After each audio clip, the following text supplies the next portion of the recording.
जी बेटा जी, हमारा जो आज का टेस्ट है टेस्ट नंबर 3 है। और जो हमारा टॉपिक था एमडी कैट का ईएमडीसी के अकॉर्डिंग वो है होम्योस्टेसिस। ऐसे ही है ना मेरा बेटा? तो इसको हम वन बाय वन जो है वो सॉल्व करते हैं।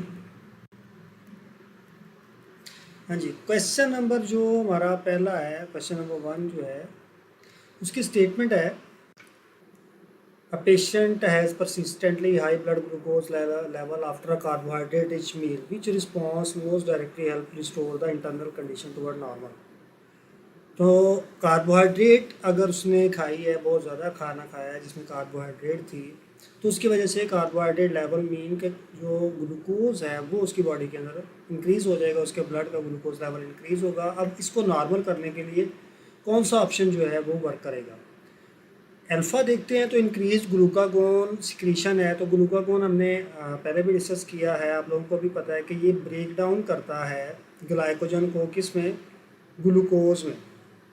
तो इसकी वजह से ब्लड ग्लूकोज लेवल और ज़्यादा इंक्रीज हो जाएगा। नंबर 2 है कि जी इंक्रीज इंसुलिन सिक्रीशन। तो इंसुलिन सिक्रीशन जो है ये करेक्ट आंसर होगा, क्योंकि इंसुलिन की वजह से ब्लड ग्लूकोज लेवल डिक्रीज होगा और ये जो ग्लूकोज है ये आपके बॉडी के सेल्स के अंदर एब्जॉर्ब हो जाएगा डिफ्यूजन के जरिए। यानी कि इंसुलिन की वजह से ब्लड ग्लूकोज लेवल जो है वो डिक्रीज होता है, ये आप लोगों ने पढ़ा भी है। तो बीटा इसका करेक्ट आंसर होगा। अब क्वेश्चन नंबर 2 जो है वो हम पढ़ते हैं, विच स्टेटमेंट बेस्ट डिस्क्राइब होम्योस्टेसिस। कि कौन सी कंडीशन है जिसकी वजह से होम्योस्टेसिस को हम बहुत अच्छे तरीके से डिस्क्राइब कर सकते हैं, या कौन सी स्टेटमेंट जो है वो होम्योस्टेसिस को अच्छी तरह से डिस्क्राइब कर रही है? पहला है absolute maintenance of absolutely unchanging internal environment हो। बेटा जी आप लोगों ने पढ़ा भी है, नोट्स में भी और लेक्चर के में भी, कि जो होम्योस्टेसिस है वो एब्सोल्यूट कंडीशन मेंटेन ही रखती है, पहली दो बार। दूसरा है अनचेंजिंग, कि जी उसका इंटरनल एनवायरनमेंट चेंज नहीं होगा, तो ये भी पॉसिबल नहीं है, क्योंकि होम्योस्टेसिस जो है वो एक रेंज के अंदर बॉडी की कंडीशंस को मेंटेन रखता है, फिक्स कंडीशन नहीं होती। बीटा हमारे पास है maintenance of relatively stable internal condition है डिस्पाइट एक्सटर्नल चेंजेस। तो बीटा इसका करेक्ट आंसर होगा। अब चार्ली की तरफ देखते हैं, prevention of all changes in the body temperature. तो ऐसा पॉसिबल नहीं है कि होम्योस्टेसिस आपकी बॉडी के अंदर बॉडी टेम्परेचर को चेंज होने से रोक सके या बचा सके, क्योंकि हमारी बॉडी का टेम्परेचर जो है वो कॉन्स्टेंटली चेंज होता रहता है, फ्लक्चुएट करता है, लेकिन एक नैरो रेंज के अंदर। डेल्टा देखते हैं, maintenance of constant water intake है। तो बेटा होम्योस्टेसिस जो है वो वर्क करता है आफ्टर इनटेक ऑफ वाटर, ठीक है, जब आपकी बॉडी के अंदर पानी एंटर हो जाता है, आप पानी पी लेते हैं।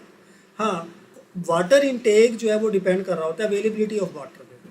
जिस तरह आप रोज़ा रखते हैं तो हम पानी नहीं पीते, ठीक है, तो उसको तो होम्योस्टेसिस मेंटेन नहीं रखेगा। तो क्वेश्चन नंबर 2 का जो बेस्ट ऑप्शन है वो हमारे पास क्या है? बीटा। अब हम देखते हैं question number 3, a person move from a cool room into a very hot environment. देखिए ये कंडीशन है, अब ये याद रखिएगा, एमडी कैट के अंदर इस तरह सिनेरियो बेस्ड क्वेश्चन जो हैं वो भी आते हैं, ठीक है। तो आप लोगों ने सिनेरियो को समझना है, देन उसका आंसर देना है। कि एक पर्सन जो है वो ठंडे कमरे से एक हॉट इन्वायरमेंट के अंदर मूव करता है, जैसे गर्मियों में होता है, नॉर्मली में एसी चल रहा होता है, कमरे से बाहर जाते हैं। Which response would most directly increase the heat loss. कौन सा रिस्पॉन्स होगा जो डायरेक्टली इंक्रीज करेगा हीट लॉस को, यानी कि किस मैकेनिज्म के ज़रिए आपकी बॉडी की हीट जो है वो रिलीज होगी? अब पहला है vasodilation of skin blood vessels. Beta आपके पास ऑप्शन जो है वो है रिड्यूस स्वेटिंग, ठीक है, अगर स्वेटिंग कम हो जाएगी तो उसकी वजह से आपकी बॉडी का टेम्परेचर बढ़ेगा। क्लियर हो गया। और तीसरा है permanent increase in oxygen concentration, ठीक, sorry, reduce beta as reduce sweating, कि अगर स्वेटिंग कम होगी तो आपकी बॉडी का टेम्परेचर बढ़ जाएगा। तीसरा है vasodilation of skin blood vessels, ठीक है, तो आपके स्किन की ब्लड वेसल्स होंगे, उनका डायमीटर बढ़ेगा, वो डायलेट होंगी, ब्लड फ्लो ज़्यादा होगा और वो हीट रिलीज कर देंगे इन्वायरमेंट के अंदर। तो चार्ली जो है इसका करेक्ट आंसर होगा। डेल्टा देखते हैं, इंक्रीज शिवरिंग। तो शिवरिंग से भी क्या होगा? बॉडी का टेम्परेचर बढ़ता है। तो बाकी देखें 3 ऑप्शन जो हैं वो अल्फ़ा है, बीटा है और डेल्टा। ये तीनों की वजह से क्या होगा, आपकी बॉडी का टेम्परेचर जो है वो इंक्रीज़ होता है या कंजर्व होता है और हीट लॉस नहीं होती। ठीक है, तो क्वेश्चन नंबर 3 का आंसर क्या बनेगा, बीटा। अब हम देखते हैं question number 4, which condition is most likely to disturb homeostasis if the kidney fail to function normally. कौन सी कंडीशन है जो डिस्टर्ब करती है होम्योस्टेसिस की अगर आपकी किडनी जो है वो नॉर्मली परफॉर्म नहीं कर रही। ठीक है ना, किडनी अफेक्टेड है, किडनी एबनॉर्मल है, तो उसकी वजह से क्या होगा, पहला accumulation of nitrogenous waste in the blood, beta देखते हैं। Second one complete absence of digestive enzyme, Charlie है permanent increase in oxygen concentration, delta है immediate stoppage of nerve impulses. ठीक है मेरा बेटा, अब यहाँ पे देखें तो किडनी का काम क्या है, आपने देखा था उसके 2 मेजर फंक्शन है, एक है जी ऑस्मो रेगुलेशन है और दूसरा जो है वो है एक्सक्रीशन। ठीक है, तीसरा किसी हद तक सोडियम क्लोराइड आयन की मेंटेनेंस भी है आपकी बॉडी के अंदर। तो पहला ऑप्शन जो है उन तीनों में से सिर्फ एक नाइट्रोजनस वेस्ट यहाँ पे जिक्र हुआ है। तो जब किडनी अब नॉर्मल होती है तो उसकी वजह से क्या होता है कि आपकी बॉडी के अंदर नाइट्रोजनस वेस्ट जो है वो इंक्रीज़ होना स्टार्ट हो जाता है, जैसे आप लोगों ने किडनी फेलियर के अंदर पढ़ा है। ठीक है, जिसकी वजह से हम डायलिसिस करवाते हैं, पेरिटोनियल है या हीमोडायलिसिस है। क्लियर हो गया मेरा बेटा। अब बीटा देखते हैं डाइजेस्टिव एंजाइम, तो बेटा जी वो किडनी रिलीज नहीं करती। इंक्रीज इन ऑक्सीजन कंसंट्रेशन वो डिपेंड कर रहा होता है कि आपने बाहर से एयर कितनी इनटेक की है। ठीक है, ऑक्सीजन की कंसंट्रेशन कितनी है एयर के अंदर, उस पर डिपेंड कर रहा होता है। Immediate stoppage of nerve impulse का स्टॉप करना जो है वो किडनी पे डिपेंड नहीं कर रहा। तो ये बाकी तीनों फंक्शन जो हैं वो किडनी के नहीं हैं, तो इसलिए हम वो सब छोड़ के जो है वो अल्फ़ा को चूज़ करेंगे। अब क्या चलते हैं क्वेश्चन नंबर 5 की तरफ। क्वेश्चन नंबर 5 है कि the kidney contribute to homeostasis primarily by regulating which combination, के कौन से काम है, कौन से फंक्शन है जिनको वो रेगुलेट कर रहा होता है। पहला देखते हैं वाटर आइन है। ठीक है, वाटर है, आइन है और नाइट्रोजनस वेस्ट। देखें पानी को मेंटेन रखती है, आप लोगों ने पानी ज़्यादा पिया है तो आपका जो यूरिन की प्रोडक्शन होती है वो बढ़ जाती है, डाइल्यूट होता है। आइंस कौन कौन से हैं, सोडियम क्लोराइड आइन जो है इनको वो आपकी ब्लड के अंदर मेंटेन रखता है, इसकी रीअब्जॉर्प्शन होती है। इसी तरह नाइट्रोजनस वेस्ट है उसको रिमूव करता है। तो हम अल्फ़ा जो ऑप्शन है उसको सिलेक्ट करेंगे। इस बीटा देखते हैं only oxygen and carbon dioxide, तो कार्बन डाइऑक्साइड है, ऑक्सीजन इन गैसेस के साथ किडनी का कोई लेना देना नहीं है, that depend upon your breathing. ठीक है, चार्ली देखते हैं ओनली ग्लूकोज एंड प्रोटीन। ठीक है, तो क्या वो सिर्फ ग्लूकोज और प्रोटीन को ही मेंटेन रखता है, नहीं। ठीक है, प्रोटीन जो है वो आपके हमने पढ़ा है कि वो फिल्टर आउट नहीं होती, ग्लूकोज जो है उसको वो रीअब्जॉर्ब कर लेता है। ठीक है, ओनली डाइजेस्टिव एंजाइम, तो ये भी गलत है क्योंकि डाइजेस्टिव एंजाइम का किडनी के साथ कोई लेना देना नहीं। ठीक है, तो इसका आंसर क्या बनेगा, अल्फा। अब देखते हैं question number 6, which part of nephron is the initial site where blood plasma is filtered, कि कौन सा हिस्सा है नेफ्रॉन का जहाँ पर ब्लड प्लाज्मा फिल्टर्ड होता है, जहाँ से आपकी बॉडी क्या करती है कि वेस्ट मटेरियल को भी, एक्स्ट्रा वाटर को भी, इन चीज़ों को फिल्टर आउट करती है। तो पहला देखते हैं कलेक्टिंग डक्ट। तो कलेक्टिंग डक्ट बेसिकली क्या करती है कि जो फिल्टर्ड होता है, जिसे हम ग्लोमेरुलर फिल्ट्रेट कहते हैं, उसे ट्रांसपोर्ट करने का काम करती है। तो ये फर्स्ट पार्ट नहीं है, सेकंड पार्ट है।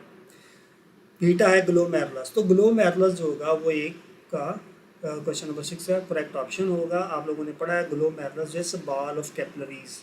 ठीक है, जहाँ पे फिल्ट्रेशन होती है, फिल्ट्रेशन प्रेशर के ज़रिए।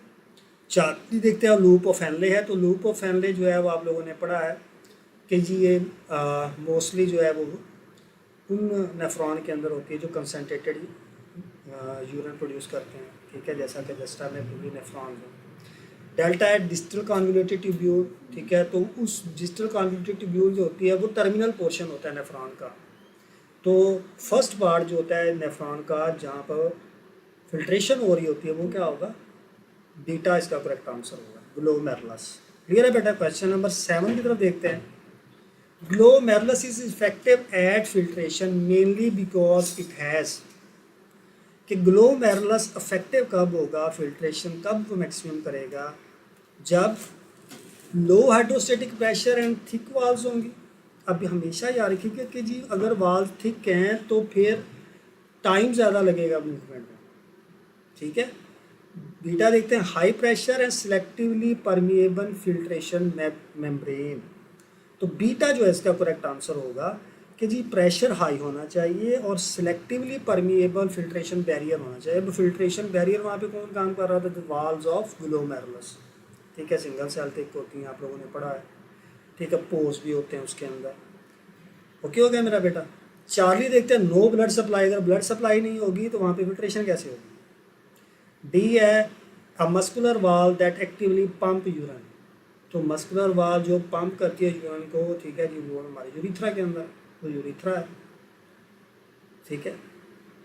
जहाँ हमारा यूरिनरी ब्लैडर है जो मस्कुलर होगा, जब हाई प्रेशर होगा और मेम्ब्रेन जो होगी वो सिलेक्टिवली परमिएबल होगी। ठीक है बेटा जी। 7 का आंसर क्या बनता है? बीटा। अब हम आते हैं क्वेश्चन नंबर 8 की तरफ। If the hydrostatic pressure in glomerular capillaries falls market, कि अगर आपके ग्लोमेरुलस के अंदर हाइड्रोस्टेटिक प्रेशर कम हो जाता है, what is the most immediate effect? तो फौरन से क्या इफेक्ट होगा? अल्फा देखते हैं कि जी glomerular filtration decreases, beta tubular secretions increases automatically, Charlie urine become completely absent in all cases, D reabsorption stop in every nephron. ठीक है। अब हमने देखना क्या है कि अगर हाइड्रोस्टेटिक प्रेशर कम होता है तो उसकी वजह से फिल्ट्रेशन डिक्रीज होगी, ठीक है। उसने कहा है कि प्रेशर कम हो गया, इसका मतलब ये नहीं है कि ब्लड फ्लो बिल्कुल ख़त्म हो गया।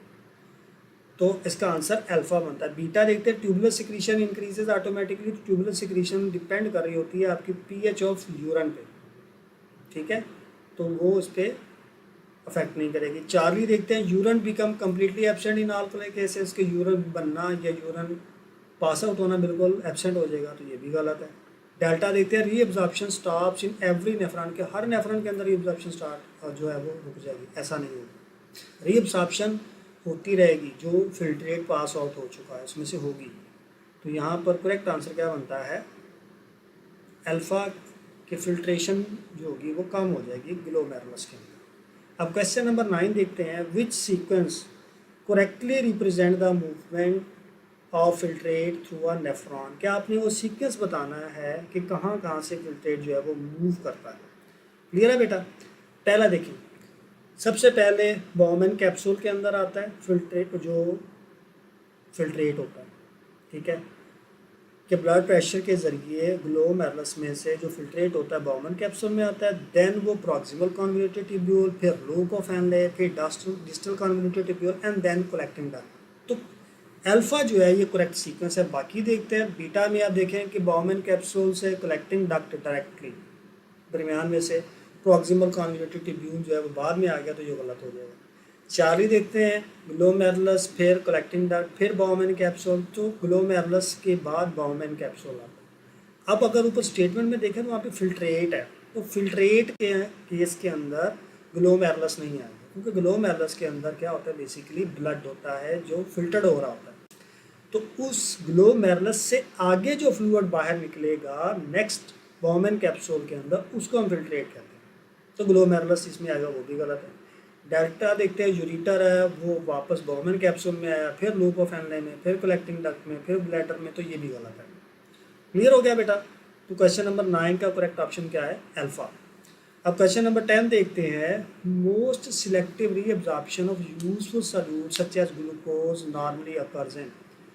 आप लोगों ने पढ़ा है कि जी 3 से 4 मेजर फेजेस होते हैं, फिल्ट्रेशन है, रीअब्जॉर्प्शन है, यूरिन की सिक्रीशन, सॉरी आइंस की सिक्रीशन है, ठीक है, इस तरह रीअब्जॉर्प्शन ऑफ आइंस है। तो ये 3 से 4 फेजेस होते हैं। तो सिलेक्टिव रीअब्जॉर्प्शन जो कि यूजफुल सॉल्यूट की है, ग्लूकोज खासकर, वो कहाँ पे होता है? तो ऑप्शन देखते हैं, अल्फा प्रॉक्सिमल कन्वोल्यूटेड ट्यूब्यूल है, बीटा यूरिटर है, सी रीनल पेल्वस है, डी कलेक्टिंग डक्ट है। अब यहाँ पे 2 चीज़ें तो वैसे ही आउट हो जाती हैं, यूरिटर हो गया और रीनल पेल्वस हो गया, क्योंकि इन दोनों के अंदर रीअब्जॉर्प्शन होनी नहीं। बाकी बच गया कलेक्टिंग डक्ट और प्रॉक्सिमल कन्वोल्यूटेड ट्यूब्यूल। तो कलेक्टिंग डक्ट के अंदर वाटर की रीअब्जॉर्प्शन होती है under the action of ADH. Clear हो गया? तो वो पानी को रिब्जॉर्ब करेगा। अब बाकी बचता है हमारे पास अल्फा प्रॉक्सिमल कॉन्वोल्यूटेड ट्यूब्यूल। तो आप लोगों ने ये याद रखना है कि जो प्रॉक्सिमल कॉन्वोल्यूटेड ट्यूब्यूल है, यहाँ से मैक्सिमम रीअब्जॉर्प्शन हो जानी है कि जो भी यूजफुल कंटेंट है आपके फिल्ट्रेट के अंदर, चाहे ग्लूकोज है, अमाइनो एसिड्स हैं, आयंस हैं, ये सारी चीज़ें रीअब्जॉर्ब हो जाए। क्लियर हो गया? तो इसका आंसर क्या बनता है? अल्फ़ा। अब क्वेश्चन नंबर 11 देखते हैं। बेटा जी किसी का कोई क्वेश्चन है तो वो मुझे बताए।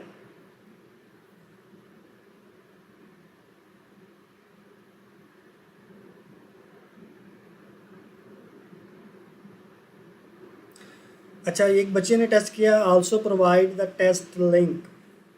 बेटा आपने ये जो भी है जेस्ट 2.0 मैं बेटा जी इस टेस्ट का आपको लिंक जो है वो फॉरवर्ड कर देता हूँ। अगर आप जो है मुझे टेक्स्ट कर देंगे तो मैं आपको उसी टाइम जो है वो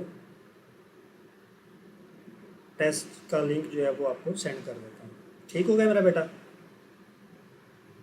हाँ जी, क्वेश्चन है, कासिम कह रहा है कि sir I have a question. जी बेटा क्या क्वेश्चन है, मुझे बताएं।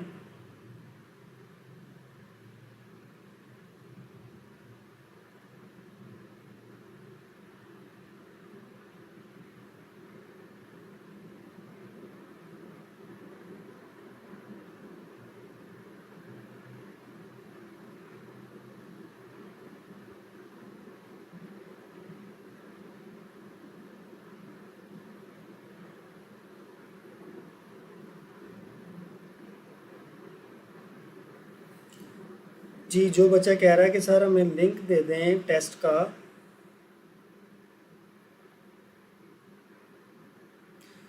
अच्छा जी, अल्ट्रा फिल्ट्रेशन। बेटा आप लोगों ने नोट्स में पढ़ा होगा, ठीक है, कि 3 स्टेप आप लोगों ने पढ़े हैं, ठीक है, जिसमें से एक जो है वो फिल्ट्रेशन है जो कि ब्लड प्रेशर के ज़रिए होती है, ठीक है, और फिर उसके बाद सिलेक्टिव रीअब्जॉर्प्शन है, ठीक है,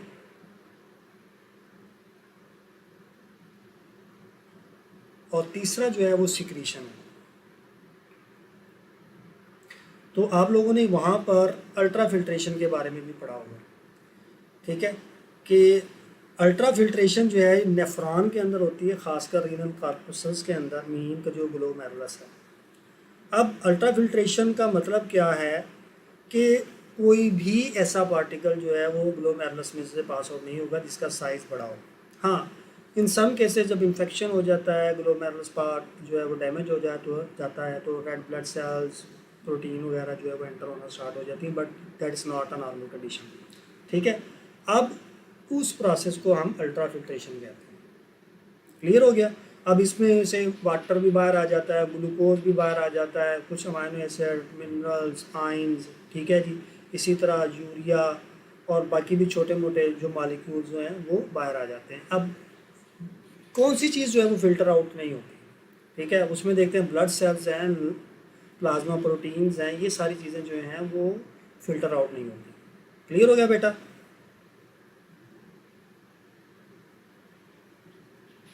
हाँ जी, अब किसी और का कोई क्वेश्चन है या आगे कंटिन्यू करें?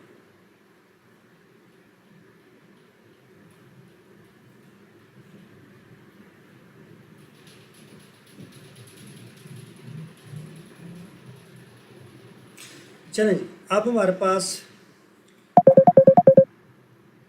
नेक्स्ट क्वेश्चन है।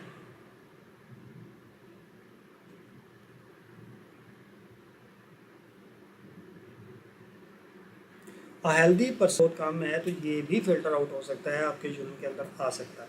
कब आएगा? जब आपके ब्लड के अंदर ग्लूकोज का लेवल बहुत ज़्यादा होगा, सच इन डायबिटिक केसेस आ गया, ठीक है। अब कम्प्लीटली रीअब्जॉर्ब हो जाता है अंडर नॉर्मल कंडीशन, लेकिन अगर वो डायबिटिक है, ठीक है, तो उस कंडीशन के अंदर जो ग्लूकोज होता है उसकी क्वांटिटी इतनी ज़्यादा होती है कि वो रीअब्जॉर्ब नहीं होता सारे का सारा, तो वो अपीयर होता है, ठीक है। तो इसका बीटा आंसर जो होगा वो बनेगा डिस्ट्रॉयड इन द ब्लैडर, कि क्या ग्लूकोज ब्लैडर के अंदर डिस्ट्रॉय हो जाता है? नहीं। अगर होता हो तो फिर वो हमारे टेस्ट के अंदर कैसे आता है?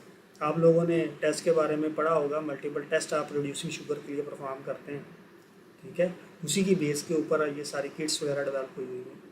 ठीक है, आप लोगों ने बेनेडिक्ट टेस्ट पढ़ा है, बेनेडिक्ट टेस्ट जो है वो परफॉर्म करते हैं रिड्यूसिंग शुगर के लिए। इस तरह converted into urea in the ureter, तो यूरिया के अंदर ग्लूकोज कन्वर्ट नहीं होता, वो अमोनिया जो है वो कन्वर्ट होता है यूरिया के अंदर, वो होता भी कहाँ पे है, लीवर के अंदर। क्लियर हो गया बेटा।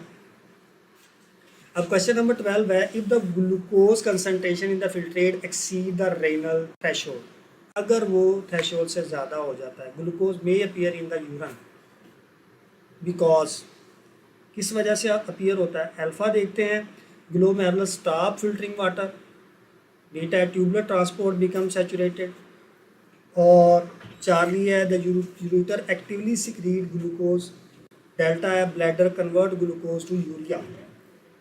ठीक है, तो अब हम देखते हैं कि अगर ग्लूकोज की कंसंट्रेशन जो है वो आपके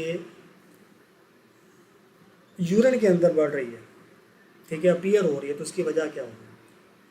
पहला जो है वो ग्लोमेरुलस पानी को फिल्टर करना स्टॉप नहीं करेगा, ठीक है, मीन कि आपका यूरिन बनना बंद नहीं होगा, वो आता रहेगा, फिल्टर उसको करना बंद नहीं कर सकता। बीटा है इन सम केसेस के जब आपका यूरेटर वगैरह ब्लॉक होता है तो फिर वो यूरिन नहीं आता। बीटा देखते हैं tubular transport become saturated.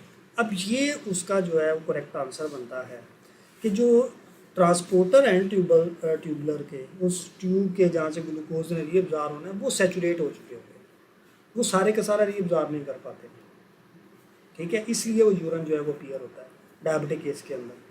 Charlie देते हैं यूरेटर एक्टिवली, तो यूरेटर कभी भी एक्टिवली सिक्रिएट नहीं करता, ना ही वो ग्लूकोज सिक्रिएट करता है। क्लियर हो गया। डेल्टा है ब्लैडर कन्वर्ट करता है ग्लूकोज को यूरिया के अंदर, तो ये अगेन वही है कि ये जो ब्लैडर है वो कन्वर्ट नहीं कर सकता यूरिया के अंदर, और ना ही ग्लूकोज होता है यूरिया के अंदर कन्वर्ट। तो इसका करेक्ट आंसर क्या बनेगा 12 का, बीटा। 13 क्वेश्चन है, which nephron region is specially important for establishing the osmotic gradient that permit production of concentrated urine, कि कौन सा रीजन जो है इंपॉर्टेंट है ऑस्मोटिक ग्रेडियंट डेवलप करने के लिए, जिसकी वजह से कंसंट्रेटेड यूरिन प्रोड्यूस होता है। तो आप लोगों ने पढ़ा है कंसंट्रेटेड यूरिन जो होता है वो लूप ऑफ हेनले की वजह से प्रोड्यूस होता है, जहाँ पे डिसेंडिंग लूप ऑफ हेनले में से वाटर रीअब्जॉर्ब होता है और असेंडिंग लूप लिम्ब में से क्या होता है, सोडियम रीअब्जॉर्ब होता है। क्लियर है, तो इसका आंसर क्या बनेगा, अल्फा। बाउमैन कैप्सूल देखते हैं तो वहाँ पे तो फिल्ट्रेशन होनी है, वहाँ पर ग्लोमेरुलर फिल्ट्रेट आना है, ठीक है जी, तो वो कंसनट्रेटेड यूरिन की प्रोडक्शन में रोल प्ले नहीं करता। इसी तरह यूरेटर है तो वो ट्रांसपोर्ट करता है। रीनल पेल्वस जो है वो एक गड़ा होता है जहाँ पे सारे का सारा यूरिन इकट्ठा हो रहा होता है। तो बाकी तीनों ऑप्शन जो हैं वो इससे रिलेटेड नहीं है, तो आंसर क्या बनेगा, अल्फा। अब क्वेश्चन नंबर 14 देखते हैं, descending limb of loop of Henle is more permeable to, ठीक है, रिलेटिवली वो मोर परमिएबल किसके लिए होती है, तो डिसेंडिंग, आपने लूप ऑफ हेनले के बारे में पढ़ा है, ठीक है, ये कहाँ पे होती है, किन नेफ्रॉन के अंदर होती है, जक्स्ट्रा मेडुलरी में होती है, बॉर्डर रीजन पे होती है, ठीक है, और किसके लिए परमिएबल होती है, अल्फा मीन वाटर के लिए, जहाँ से पानी जो है वो रीअब्जॉर्ब होता है। बीटा देखते हैं सोडियम क्लोराइड ओनली, तो गलत है, चार्ली प्रोटीन और रेड ब्लड सेल्स, ठीक है, तो ये दोनों तो आते ही नहीं है रीअब्जॉर्प्शन के अंदर। बाकी बच जाता है सोडियम क्लोराइड, तो सोडियम क्लोराइड जो है वो सोडियम की रीअब्जॉर्प्शन कहाँ पे होती है, असेंडिंग लिम्ब, ठीक है बेटा। तो क्वेश्चन नंबर 14 का करेक्ट आंसर क्या है, अल्फा। अब हम देखते हैं question number 15, ascending limb of loop of Henle contribute to the medullary osmotic gradient mainly by, ascending limb जो है उसकी वजह से मेडुलरी ऑस्मोटिक ग्रेडियंट जो है वो मेंटेन होता है। वो किस तरह से होता है, allow large amount of water to leave, beta transport solute while being relatively impermeable to water, Charlie secreting protein into the filtrate, delta filtering blood plasma. अब हम देखते हैं कि क्या वो लार्ज अमाउंट ऑफ वाटर को अलाउ करती है कि वो लीव करे उस ट्यूब में से, तो नहीं।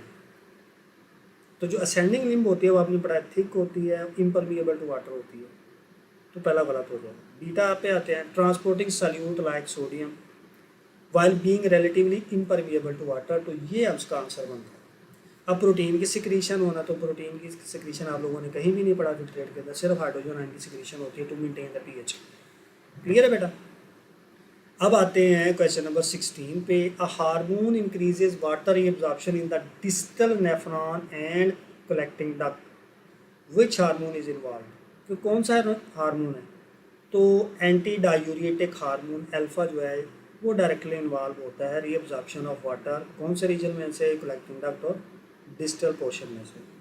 इंसुलिन क्या करवाती है? ग्लूकोज को रीअब्जॉर्ब करवाते हैं। ग्लूकागोन क्या करता है? ग्लाइकोजन को ब्रेक डाउन करता है ग्लूकोज के अंदर। थायरॉक्सिन जो है ये आप लोगों ने पढ़ा है, ठीक है। थायराइड ग्लैंड सीक्रेट करता है, ओवरऑल मेटाबॉलिक रिएक्शन को कंट्रोल कर रहा होता है आपकी पूरी बॉडी के अंदर। तो बाकी तीनों जो है हार्मोन है वो यहाँ पर फिट नहीं होते, तो ये गलत हैं। अल्फा इसका आंसर होता है। क्वेश्चन नंबर 17 देखते हैं। ड्यूरिंग डिहाइड्रेशन, कि जब आपने पानी कम पिया है, रोज़ा रखा हुआ है, increase ADH secretion would be expected to produce, कि जब पानी कम पिएंगे डिहाइड्रेशन होगी, ठीक है, हाइपोऑस्मोटिक कंडीशन है, तो ADH की सिक्रीशन बढ़ती है और उसकी वजह से क्या होगा? Large volume of dilute urine. गलत। लार्ज वॉल्यूम कब प्रोड्यूस होता है? जब आपकी बॉडी के अंदर पानी की कंसंट्रेशन बहुत ज़्यादा है, तो ये तो ऑलरेडी डिहाइड्रेशन बता रहा है, तो गलत हो जाएगा। 18 हम स्टार्ट करते हैं। आपने साथ साथ ना मुझे बताना है कि आपने राइट आंसर लगाया। ये मैंने चैट भी खोली है। तो हमारा जो है ना MCQ नंबर 18 है। If ADH secretion is severally reduced which change is most likely. अगर ADH की सिक्रीशन बहुत सेवरली रिड्यूस हो जाती है तो क्या चेंज आएगा? Increased water reabsorption and concentrated urine. तो बेटा आप ये देखिए कि ADH का काम होता है यूरिन को कॉन्सेंट्रेट करना। ADH मेनली सिक्रीट होता है और इसका टारगेट कलेक्टिंग डक्ट्स होती हैं। ये कलेक्टिंग डक्ट्स में वाटर की रीअब्जॉर्प्शन को प्रमोट करता है। जैसे ही ADH रिलीज होता है, ADH के रिलीज का जो स्टिमुलस है ना वो वाटर डेफिशिएंसी है। वाटर डेफिशिएंसी का कैसे पता चलता है? ब्लड वॉल्यूम से। बेसिकली क्या होता है, जब ब्लड वॉल्यूम कम होता है ना, ब्लड में पानी की कमी होती है, तो ब्लड का प्रेशर कम हो जाता है। तो बैरो रिसेप्टर्स होते हैं हमारी ब्लड वेसल्स में, वो डिटेक्ट करते हैं कि ब्लड का प्रेशर कम है। ब्लड के प्रेशर कम होने का मेन रीज़न क्या होता है बेटा? ब्लड का वॉल्यूम कम होना। तो इस स्टिमुलस पर ADH रिलीज करता है आपका पोस्टीरियर लोब। ADH का टारगेट जो है वो कलेक्टिंग डक्ट्स हैं। वो जाके कलेक्टिंग डक्ट्स के सेल्स के साथ बाइंड करते हैं। जैसे वो बाइंड करता है ना, तो it make cells permeable to water. वो कलेक्टिंग डक्ट्स के सेल्स को वाटर के लिए परमिएबल बना देता है, जिसकी वजह से वाटर फिल्ट्रेट से जो यूरिन है उससे कहाँ पर जाता है? टिब्यूल्स में, और टिब्यूल से वॉजा रेक्टा एक नेटवर्क होता है ब्लड कैपिलरीज का जो कि कलेक्टिंग डक्ट्स को सराउंड करता है, वो उसमें चला जाता है, ब्लड में चला जाता है। तो वाटर रिटेन करता है, ये वाटर को रीअब्जॉर्ब करवाता है, ब्लड का वॉल्यूम इंक्रीज करवाता है, ठीक है, ताकि ब्लड प्रेशर आपका कंट्रोल हो सके। तो अगर ADH कम है तो ऑब्वियसली इंक्रीज वाटर रीअब्जॉर्प्शन तो नहीं होगी क्योंकि वो कम है। Reduced water reabsorption and dilute urine, तो बीटा यहाँ पर काफ़ी अप्रोप्रिएट चॉइस है कि अगर ADH रिड्यूस हो जाएगा तो क्या होगा? कलेक्टिंग डक्ट्स परमिएबल नहीं रहेंगी टू वाटर, वाटर की रीअब्जॉर्प्शन रिड्यूस हो जाएगी और यूरिन डाइल्यूट प्रोड्यूस होगा, ठीक है। चार्ली इंक्रीज यूरिया सिंथेसिस, तो बेटा नहीं, यूरिया सिंथेसिस लीवर में तब बढ़ता है जब आपकी डाइट मीठी है, मतलब मीट एग्स इस तरह की चीज़ खा रहे हैं जिसमें प्रोटीन है, क्योंकि प्रोटीन्स जब ब्रेक डाउन होते हैं तो प्रोटीएजेज होते हैं जो प्रोटीन्स को अमाइनो एसिड्स में तोड़ते हैं, और फिर जब अमाइनो एसिड्स टूटते हैं तो उनका अमाइनो ग्रुप रिमूव होता है, तो अमोनिया बनता है और अमोनिया को यूरिया में कन्वर्ट किया जाता है। तो जितना प्रोटीन खाते हैं तो यूरिया सिंथेसिस बढ़ती है। तो चार्ली इनकरेक्ट है, और कंप्लीट ब्लॉकेज ऑफ यूरिथ्रा ये भी इनकरेक्ट है। तो बेटा क्वेश्चन 18 का राइट आंसर जो है वो हमारे पास क्या है? बीटा। क्वेश्चन 19 है। आई होप कि ये आपका आंसर बिल्कुल ठीक होगा और आपको इसके पीछे की कॉन्सेप्ट सारी बिल्कुल क्लियर हैं।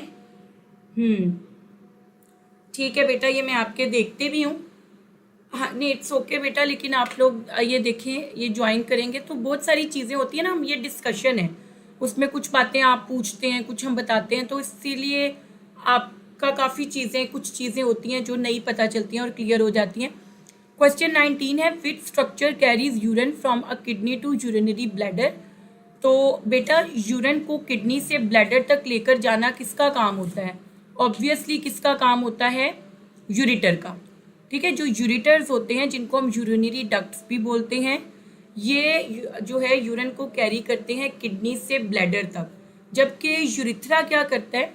तो यहाँ पर आप ये देखिए कि यूरिटर, जिनको आप यूरिनरी डक्ट भी बोलते हो, जो यूरिथ्रा होता है ना, वो basically it carries urine to the outside. ठीक है, ये आउटसाइड। और आपको पता है यूरिनेशन के प्रोसेस को क्या कहते हैं? Let me know about it. अब हाँ जी, बिल्कुल ठीक बेटे, जो यूरिनेशन का प्रोसेस होता है उसके लिए हम एक टर्म यूज करते हैं, वो क्या कहलाती है? मिक्चुरेशन।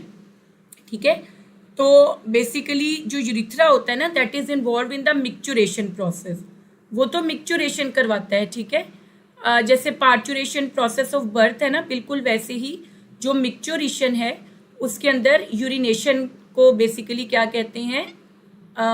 मिक्चुरेशन। और रीनल आर्टरी वो होती है जो कि ऑक्सीजनेटेड ब्लड को किडनी के पास लेकर आती है, और रीनल वेन डीऑक्सीजनेटेड ब्लड को लेकर जाती है। तो बेटा देखिए, वेन डीऑक्सीजनेटेड ब्लड को लेके जा तो रही होती है, लेकिन आप मुझे ये बताइए कि रीनल वेन में ब्लड कौन सा होता है? फिल्टर्ड। रीनल वेन के अंदर जो ब्लड होता है वो फिल्टर्ड होता है, दो के वो डीऑक्सीजनेटेड होता है। तो यहाँ पर आंसर बहुत ही ऑब्वियस है, एंड दैट इज यूरिटर। और एक और बात याद रखनी है कि जो यूरिथ्रा होता है उसका लेंथ भी वेरी करती है, जिसकी वजह से यूटीआई का रिस्क मोर होता है फीमेल्स में इन कंपैरिजन टू मेल्स। इस तरह एमसीक्यू आ चुका है। Question 20, urine leaves the body through. तो वही बात अभी हमने की, यूरिटर, यूरिथ्रा, रीनल पेल्विस या कलेक्टिंग डक्ट। तो ऑब्वियसली यहाँ पर जो आंसर है दैट इज यूरिथ्रा। जो बॉडी से यूरिन बाहर जाएगा, 20 का आंसर क्या है बेटा? बीटा। आई होप कि आप लोगों ने ये ठीक है, ओके। अब आप ये देखिए बेटे कि सिंपली यहाँ पर आंसर जो है वो यूरिथ्रा है। आप मैसेजेस कर दीजिएगा जो भी क्वेश्चन हो, फिर मैं देखती हूँ। तो बेटा यूरिन के जो यूरिनेशन का प्रोसेस होता है उसको हम बोलते हैं मिक्चुरेशन। यह यूरिथ्रा के थ्रू होता है। यूरिटर कैरी करता है ब्लड को किडनी से ब्लैडर तक। और रीनल पेल्विस एक फनल शेप स्ट्रक्चर है जो रीनल साइनस से अराइज होता है, और ये यूरिटर की बेस है। ठीक है, ये भी एमसीक्यू आता है। रीनल पेल्विस यूरिटर की बेस होती है, फनल शेप्ड है, and it arises from renal sinus. और कलेक्टिंग डक्ट्स जो होते हैं वो बेसिकली डक्ट्स होते हैं जो डिफरेंट नेफ्रॉन्स से, यानी हमारे पास जो डिफरेंट नेफ्रॉन्स होते हैं ना, उनके जो कलेक्टिंग टिब्यूल्स होती हैं, उनकी जो शॉर्ट टिब्यूल्स होती हैं, कलेक्टिंग टिब्यूल्स। तो डिफरेंट नेफ्रॉन्स की कलेक्टिंग टिब्यूल्स ओपन हो रही होती हैं एक कॉमन डक्ट में, बहुत सारे नेफ्रॉन्स की, जिसको हम बोलते हैं collecting duct. Question 21, which sequence correctly describes urine flow after it leaves collecting ducts? Collecting ducts के बाद कौन सी सीक्वेंस है? रीनल पेल्विस से यूरिटर, फिर ब्लैडर और फिर यूरिथ्रा। तो ये करेक्ट है। हम देख लेते हैं, शायद उन्होंने कोई और अप्रोप्रिएट दिया हो। बीटा में यूरिटर से पेल्विस, तो इट्स इनकरेक्ट। पेल्विस बेस होती है यूरिटर की, वो उससे पहले होता है। चार्ली बिल्कुल इनकरेक्ट है। ब्लैडर के अंदर तो उसका बेसिकली टेम्परेरी स्टोरेज होता है, तो ये भी इनकरेक्ट है। और डेल्टा में उन्होंने यूरिथ्रा पहले लिख दिया है, तो only alpha is the right choice. अगर आप किडनी का डक्ट सिस्टम देखो बेटा, तो उसमें क्या होता है, जो कलेक्टिंग डक्ट्स होते हैं वो मिलके पेपिलरी डक्ट्स बनाते हैं, फिर मेजर कैलिसिस बनते हैं, फिर हमारे पास माइनर कैलिसिस भी होते हैं, फिर रीनल साइनस से रीनल पेल्विस, और फिर यूरिटर। तो ऑब्वियसली हमारे पास जो राइट आंसर बन रहा है दैट वुड बी अल्फा, वो है अल्फा। फिर क्वेश्चन 22 है हमारा, urinary bladder is best described as structure that filters blood. तो बेटे ब्लड को फिल्टर करना काम नेफ्रॉन्स का है, और स्पेशली उनके ग्लोमेरुलस का। आपको पता है कि ग्लोमेरुलस बिल्कुल ऐसे होता है जैसे आप घर में चाय स्टेन करते हैं ना, अपने छन्नी होती है चाय वाली, ग्लोमेरुलस वैसा ही है। ग्लोमेरुलस जो है वो फेनिस्ट्रेटेड कैपिलरीज का नेटवर्क है। फेनिस्ट्रेटेड का मतलब क्या होता है बेटे? पोरस। तो इसमें जब ब्लड आता है, और दूसरी बात क्या होता है बेटा, इसमें ना जब रीनल आर्टरी आती है ना, तो रीनल आर्टरी किसमें बेसिकली आपके पास डिवाइड हो जाती है, आर्टीरियोल्स में। एफरेंट आर्टीरियोल ब्रेकअप होता है कैपिलरी नेटवर्क में, जिसको हम बोलते हैं ग्लोमेरुलस। ग्लोमेरुलस की जो मेम्ब्रेन लाइनिंग होती है वो फेनिस्ट्रेटेड होती है, उसमें पोर्स होते हैं, ठीक है। और अल्ट्रा फिल्ट्रेशन का भी किसी ने पूछा था, मैं देख रही थी, मैं आपको वो भी बता दूं। बेटे देखिए कि एफरेंट आर्टीरियोल है जो कि रीनल आर्टरी आई, ब्लड फ्लो थ्रू किडनी अगर देखें तो रीनल आर्टरी आई, वो ब्रेकअप होती है आर्टीरियोल्स में। अब वो एफरेंट आर्टीरियोल्स ब्रेक होते हैं, डिवाइड होते हैं कैपिलरीज में, जिनको हम कहते हैं ग्लोमेरुलर कैपिलरीज, ठीक है। फिर जो ग्लोमेरुलर कैपिलरीज होती है ना, वो रीज्वाइन करके अगेन एक आर्टीरियोल बनाती हैं। नॉर्मली यहाँ वेन्यूल बनना चाहिए था, अगर आप देखें तो नॉर्मली बेटा यहाँ पर क्या बनना चाहिए था, वेन्यूल बनना चाहिए था, लेकिन यहाँ पर वेन्यूल्स नहीं बनते, बल्कि यहाँ पर अगेन आर्टीरियोल बनता है। इसका मेन रीजन होता है ब्लड के प्रेशर को रिटेन रखना। तो एफरेंट आर्टीरियोल से अल्ट्रा फिल्ट्रेशन का भी मैं आपको एक्सप्लेन कर रही हूँ। डायामीटर होता है ज्यादा, ब्लड उसके अंदर एंटर होता है ग्लोमेरुलस में। आगे इफरेंट आर्टीरियोल का डायामीटर एफरेंट आर्टीरियोल के मुकाबले में हाफ होता है, एफरेंट का ज्यादा है और उसके मुकाबले में इफरेंट आर्टीरियोल जो ब्लड को लेके जा रहा है उसका हाफ है। ये जो डिफरेंस है ना इन डायमीटर, उससे प्रेशर क्रिएट होता है ग्लोमेरुलस में। ब्लड आ तो ज्यादा गया लेकिन आगे रुकावट है, आगे नैरो पैसेज वे है, तो अंदर की तरफ क्या डेवलप होता है, प्रेशर। उसको उस प्रेशर से क्या होता है बेटे, उन सुराखों से जो भी चीज ब्लड से गुजर सकती है वो गुजर के ना यहाँ पर जो एक कप लगा हुआ है जिसको आप क्या बोलते हैं, बॉमेंस कैप्सूल, उसमें आ जाती हैं जो भी, और ये सिलेक्टिव नहीं होती। इस अमल को ही हम अल्ट्रा फिल्ट्रेशन बोलते हैं, ये अल्ट्रा फिल्ट्रेशन कहलाता है। तो ये मैंने यहाँ पर एक्सप्लेन किया। टेम्परेरी स्टोर्स यूरिन, तो अबव गिवन आपने बिल्कुल राइट आंसर दे रहे हैं आप लोग, वेरी गुड बीटा। और यूरिया कहाँ पर प्रोड्यूस होता है बेटा, ये भी आप मुझे बताएं, रिकॉल करते जाएं अपने कॉन्सेप्ट्स को। जितना आप चीज़ों को रिकॉल करेंगे तो यूरिया कहाँ पे प्रोड्यूस होता है बेटे, लीवर के अंदर। रीएब्जॉर्ब ग्लूकोज फ्रॉम फिल्ट्रेट, तो जी बेटा रीएब्जॉर्ब कौन करता है ग्लूकोज को फिल्ट्रेट से, प्रॉक्सिमल कॉन्वोल्यूटेड ट्यूब्यूल। ग्लूकोज की, अमाइनो एसिड्स की और अदर सॉल्ट्स की सिलेक्टिव रीएब्जॉर्प्शन कहाँ पर होती है, प्रॉक्सिमल कॉन्वोल्यूटेड ट्यूब्यूल में, जिसके सेल्स ब्रश बॉर्डर सेल्स होते हैं और वो सरफेस एरिया भी बढ़ाते हैं। तो यहाँ पर बेटा आंसर बीटा है, आपने बिल्कुल सही जवाब दिया। लेकिन बाकियों को डिस्कस करना बहुत ज़रूरी होता है, क्योंकि अक्सर औकात, क्योंकि पीएमडीसी में इस तरह होता है कि बच्चे बहुत अच्छी तैयारी करके जाते हैं, लेकिन वो कुछ इस तरह के भी क्वेश्चन होते हैं जिनमें वो फॉरेन आंसर लगा देते हैं। तो बेटा ये मैं आपको एक चीज़ एडवाइस करूँगी, आप मेरी बात ये याद रखिएगा, ये मेरी एडवाइस है कि अगर आपको कोई भी, आपने एमसीक्यू आपको 100% आता भी है, लेकिन कभी भी आपने चारों चॉइसेस देखे बगैर जो है ना वो चूज नहीं करना राइट आंसर, ठीक है जी बेटे। आपने, हाँ जी, पोडोसाइट सेल्स जो होते हैं वो लाइंड कर रहे होते हैं बॉमेंस कैप्सूल को, तो बेटे आपने ना कभी भी चारों ऑप्शंस देखे बगैर नहीं आपने चूज करना होता। Which substance is normally the major nitrogenous waste excreted in human urine, तो ये तो हमने जब एक्सक्रीटरी प्रोडक्ट्स पढ़े हैं तो ऑब्वियसली दैट इज यूरिया। हमारा जो मेजर नाइट्रोजनस वेस्ट होता है दैट इज यूरिया, वो यूरिया होता है। ग्लूकोज हमारा वेस्ट नहीं है, स्टार्च ब्लड में होती नहीं है क्योंकि स्टार्च एक मैक्रोमोलिक्यूल है, वो तो एब्जॉर्ब भी नहीं हो सकती, स्टार्च को तो ब्रेक डाउन कर दिया जाता है ग्लूकोज में, और ग्लाइकोजन भी हमारा स्टोरेज है। Urea is produce mainly in the liver from the detoxification of ammonia produce during amino acid metabolism, carbon dioxide from respiration, glucose absorb from intestine या ऑक्सीजन कैरिड बाय हीमोग्लोबिन, तो obviously it's alpha. आप साथ साथ answer देते जाएं। Ammonia produce during amino acid metabolism, ammonia जो होती है ना बेटा वो बहुत टॉक्सिक होती है और वो बहुत जल्दी आपके बॉडी सेल्स में डिसॉल्व हो जाती है और वो हाईली टॉक्सिक होती है। लेकिन एक बात याद रखिएगा, एक बात क्लियर रखनी है कि अमोनिया बेशक हाईली टॉक्सिक है और इसको एलिमिनेट करने के लिए वाटर भी सबसे ज़्यादा रिक्वायर्ड होता है, 1/2 लीटर पर ग्राम, लेकिन ये लीस्ट एक्सपेंसिव है, लीस्ट एक्सपेंसिव नाइट्रोजनस वेस्ट है, और ये सिर्फ फ्रेश वाटर इंडिविजुअल्स अफोर्ड कर सकते हैं जिनमें प्लेंटी ऑफ वाटर है। बट दूसरे टेरेस्ट्रियल या मेरीन इंडिविजुअल्स के पास इतना पानी नहीं होता, ऑर्गेनिजम्स के पास, तो वो डिटॉक्सिफाई करते हैं वो अमोनिया को लेस टॉक्सिक फॉर्म में, जो कि 1 लाख टाइम्स लेस टॉक्सिक है यूरिया, उसमें कन्वर्ट करते हैं। तो इट्स एक्सपेंसिव, कन्वर्जन में यूज़ होता है 2 अमोनिया 1 कार्बन डाइऑक्साइड। तो बेसिकली इसमें क्या बेसिकली एनर्जी लगती है। और इसी तरह यूरिक एसिड लीस्ट टॉक्सिक होता है, लेकिन उसकी एक्सक्रीशन में पानी भी बहुत कम चाहिए होता है, लेकिन वो मोस्ट एक्सपेंसिव है। It requires more energy to convert ammonia into uric acid.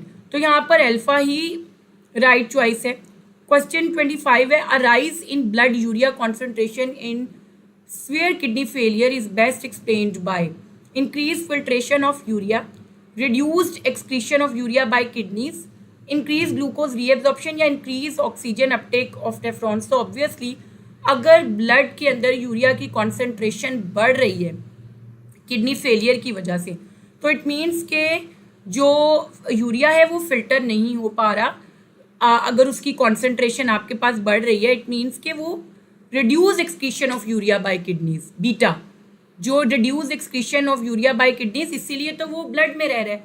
और आपको पता है कि जब किडनी फेलियर होता है यूरिया की कॉन्सेंट्रेशन ब्लड में बढ़ जाती है, क्योंकि किडनीज उसको रिमूव ही नहीं कर पा रही हैं। ठीक है, ब्लड में यूरिया की कॉन्सेंट्रेशन बढ़ती है। मोर ओवर क्या होता है बेटे, किडनी फेलियर वाले पेशेंट्स को अनीमिया हो जाता है। अनीमिया क्यों हो जाता है?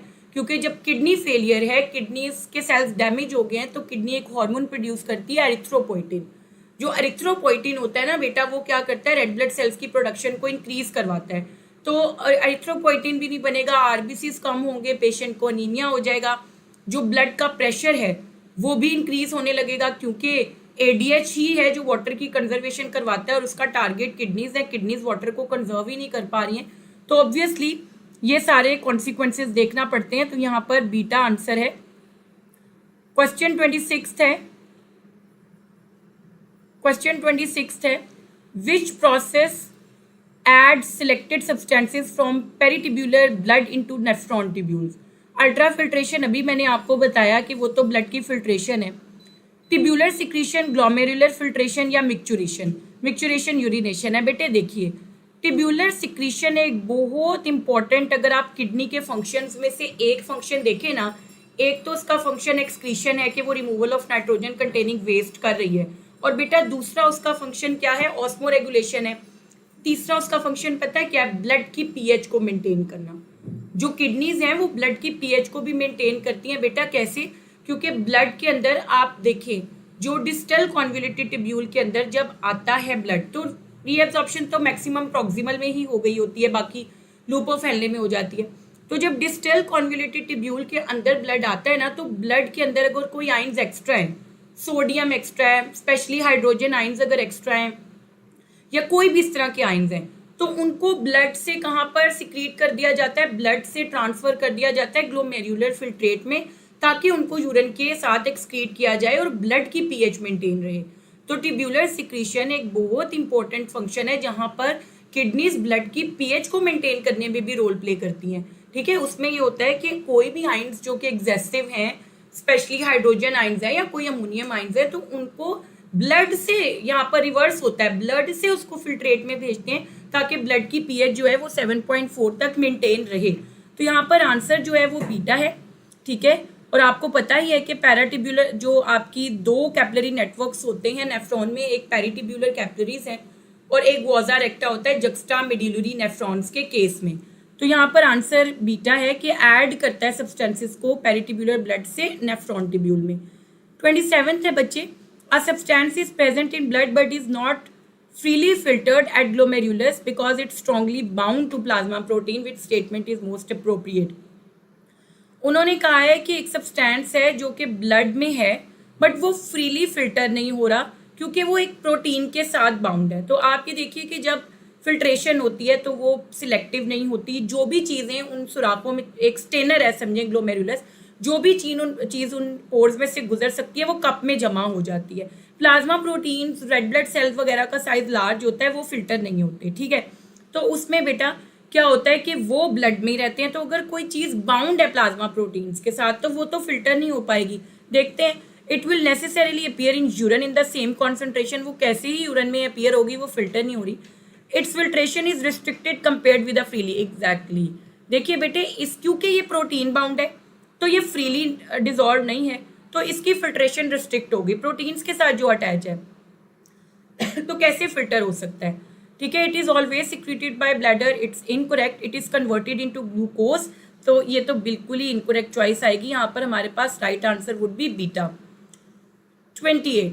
Why are RBCs red blood cells normally absent from glomerular filtrate? अभी वैसे ऊपर भी जिक्र किया है, ऑप्शंस में हम देख लेते हैं कि क्या है। तो बेटा आप ये देखिए कि जब आप देखते हैं यहाँ पर they are too large to pass the normal filtration barrier, तो ये करेक्ट है कि जो आरबीसीज होते हैं उनका साइज बड़ा होता है, जिसकी वजह से वो उन पोर्स में से, जब आप चाय स्टेन करते हैं तो पत्ती तो पीछे ही रह जाती है, साइज जो उसका बड़ा है। तो सिंपली यहाँ पर भी ये है, they are destroyed by bladder, it's incorrect, वो बेचारे फिल्टर ही नहीं हुए, तो ब्लैडर ने क्या करना है, they are reabsorbed in the ureter, reabsorption ureter में होती ही नहीं है, तो ये सारे, और they are converted into urea, ये भी इनकरेक्ट है। 29. A patient develops kidney stone composed of crystals that aggregate into hard masses. Which statement best explains the problem? एक पेशेंट है जिसको किडनी स्टोन्स हो गए हैं, जिसमें क्रिस्टल्स है। किडनी स्टोन्स की कंडीशन को हम बोलते हैं नेफ्रोलिथियासिस, यानी अगर किसी की भी किडनी में स्टोन्स हैं तो ये कंडीशन नेफ्रोलिथियासिस है। तो क्या इसका होता है, urinary solutes can precipitate and form crystal under suitable condition. तो ये काफ़ी ज़्यादा स्टेटमेंट ठीक है, लेकिन आगे भी देखते हैं। दो glomerulus normally produces stones, glomerulus तो फिल्टर करता है, वो बेचारा ये काम नहीं कर सकता। स्टोन्स आर फॉर्म्ड बाय, बिल्कुल इनकरेक्ट, के आरबीसीज नहीं करते। The urethra सिंथेसाइजेज mineral crystals. बेटा जब आप पानी कम पीते हो, मैक्सिमम रीनल प्रॉब्लम्स का कॉज होता है वाटर की डेफिशिएंसी। जब हम पानी नहीं पीते तो किडनी बेचारी वाटर की कंजर्वेशन पे लगी हुई है, ब्लड प्रेशर को भी देख रही है कि वाटर बचाओ, ब्लड का वॉल्यूम बढ़ाओ, ब्लड प्रेशर को रेगुलेट करो, तो वो सारी बस पानी बचाने पे लगी हुई है। तो जिसकी वजह से क्या होता है कि कुछ सोल्यूट्स प्रेसिपिटेट होना शुरू हो जाते हैं along the walls of nephrons, और फिर आहिस्ता आहिस्ता वो क्या बना लेते हैं, क्रिस्टल्स बना लेते हैं, और इस कंडीशन को हम बोलते हैं नेफ्रोलिथियासिस। ठीक है बेटा, क्वेश्चन नंबर 30 है, A person with severely damaged kidneys develop fluid and waste accumulation. Which treatment can temporarily perform part of kidney's excretory role? Dialysis तो जी ऐसा है, बाकी भी देख लेते हैं। वैक्सीनेशन, तो वैक्सीनेशन का यहाँ पर कोई काम नहीं है, वो एक प्रिवेंटिव मेजर है जो डिफरेंट डिजीजेस के लिए यूज हो सकता है। Antibiotic resistance again incorrect, photosynthesis भी इनकरेक्ट। डायलिसिस, बेटे देखिए अगर खुदा ना खास्ता एक पेशेंट का रीनल फेलियर है जिसकी वजह से ना तो उसकी ऑस्मो रेगुलेशन हो पा रही है, ठीक है, और ना ही उसके अंदर वेस्ट रिमूव हो पा रहे हैं, वो जमा हो रहे हैं, तो रिकमेंडेड तो यही होता है कि अगर रीनल फेलियर है तो आप ट्रांसप्लांट पे जाएं, लेकिन टेम्परेरीली डायलिसिस होता है, क्योंकि ब्लड प्रेशर भी नहीं कंट्रोल में आ रहा होता पेशेंट का, ना ही उनका अनीमिया भी बहुत हो जाता है, तो टेम्परेरीली डायलिसिस परफॉर्म किया जाता है, जो कि 2 वेज में होता है, एक पेरिटोनियल डायलिसिस और एक हीमो डायलिसिस। ठीक है, ये 2 तरह के डायलिसिस होते हैं, जिसके अंदर हम एक डायलाइजेट एक फ्लूइड होता है जिसको हम यूज़ करते हैं, और मेम्ब्रेन्स को यूज़ करते हैं, जिनके थ्रू हम ब्लड से वेस्ट का रिमूवल मुमकिन बनाते हैं। 31. During dialysis the main purpose of dialysis fluid is to, dialysis fluid जिसको हम डायलाइजेट कहते हैं, उसका क्या फंक्शन होता है, provide a high concentration of urea, so urea enters the blood. तो हम तो रिमूव करना चाहते हैं, हम क्यों ही यूरिया को एंटर करवाएंगे ब्लड में। Allow waste to diffuse out while useful blood components are retained as appropriate. तो बीटा काफ़ी दुरुस्त चॉइस लग रही है, लेकिन हम चार्ली को भी देखते हैं। Stop salt diffusion incorrect, replace the urinary bladder incorrect.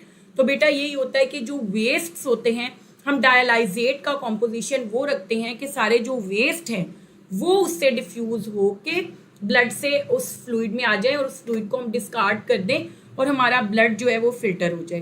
तो क्वेश्चन का आंसर जो है वो बीटा ही सही लग रहा है, और बीटा ही सही है। तो आप लोग ने भी बहुत अच्छे से तैयारी किया और राइट आंसर होपफुली आप दे रहे हैं। A kidney transplant can restore renal function because the transplanted kidney can filter blood and perform tubular processing. तो ये काफ़ी दुरुस्त है चॉइस, लेकिन क्या पता हमें इससे भी बेस्ट मिल जाए। देखें समटाइम जो डिस्ट्रैक्टर्स होते हैं ना, वो इतने क्लोजली रिलेटेड होते हैं, तो आपने चारों चॉइसेस में से बेस्ट वाली पिक करनी होती है। प्रोड्यूस डाइजेस्टिव बाइल, तो ये अनरिलेटेड है। Replace the function of the lungs, ये भी अनरिलेटेड है। और डायरेक्टली डाइजेस्ट प्रोटीन्स, ये भी अनरिलेटेड है। तो अल्फा। किडनी ट्रांसप्लांट, लेकिन बेटा देखिए हो तो जाता है किडनी ट्रांसप्लांट, लेकिन किडनी ट्रांसप्लांट के बाद पेशेंट को इम्यूनोसप्रेसेंट्स दिए जाते हैं जैसे कि साइक्लोस्पोरिन, क्योंकि किसी भी टाइम होस्ट जो है वो रिजेक्शन कॉज कर सकता है उसका इम्यून रिस्पॉन्स, जिससे उनका इम्यून सिस्टम इतना कॉम्प्रोमाइज्ड हो जाता है कि उनको और बहुत सारी डिजीजेस का रिस्क होने लग जाता है। 33, the renal cortex contains glomeruli and much of the convoluted tubules, only collecting ducts, only loop of Henle या only ureter। तो juxtamedullary nephrons के रेफरेंस से अगर मैं स्पेशली बात करूं तो आपको पता है कि जो कॉर्टिकल रीजन होता है उसके अंदर क्या होता है बेटे, ये कॉर्टिकल रीजन होता है, लूप ऑफ हेनले जो होता है ना वो होता है मेड्यूलरी रीजन में, और बाकी जो होता है glomerulus proximal distal convoluted tubule वो कॉर्टिकल रीजन में होते हैं। तो यहाँ पर alpha is the best choice. 34 आता है बेटा जी, the renal medulla is organized into structures called renal pyramids. Cone shaped structures होते हैं जिनको हम रीनल पायरामिड्स कहते हैं, रीनल कैप्सूल नहीं कहलाता ये। और एल्विलाई लंग्स के फंक्शनल यूनिट होते हैं, और विलाई जो होते हैं वो साइट ऑफ फूड एब्जॉर्प्शन होते हैं। तो इट्स रीनल पायरामिड, इसके अंदर कोई शक नहीं है। दे कुड बी ये 35th, which feature most directly allows the nephron to selectively alter filtrate composition after filtration। ठीक है, कौन सी चीज़ है जो कि नेफ्रॉन को फिल्ट्रेशन के बाद उसके कॉम्पोजिशन को इफेक्ट कर सकती है? ट्यूब्यूलर रीएब्जॉर्प्शन एंड सिक्रीशन, तो ये काफ़ी दुरुस्त है, लेकिन हम बाकी भी देख लेते हैं। वैसे यूरिन स्टोरेज इसको इफेक्ट नहीं करता, movement of urine through ureter भी नहीं और मिक्चुरेशन भी नहीं। तो ऑब्वियसली जो फिल्ट्रेशन के बाद जो उसका कॉम्पोजिशन ऑल्टर कर सकता है वो यही है कि किस हद तक रीएब्जॉर्प्शन हो रही है वाटर की और किस हद तक सब्सटेंसेस सिक्रीट हो रहे हैं यूरिन के अंदर।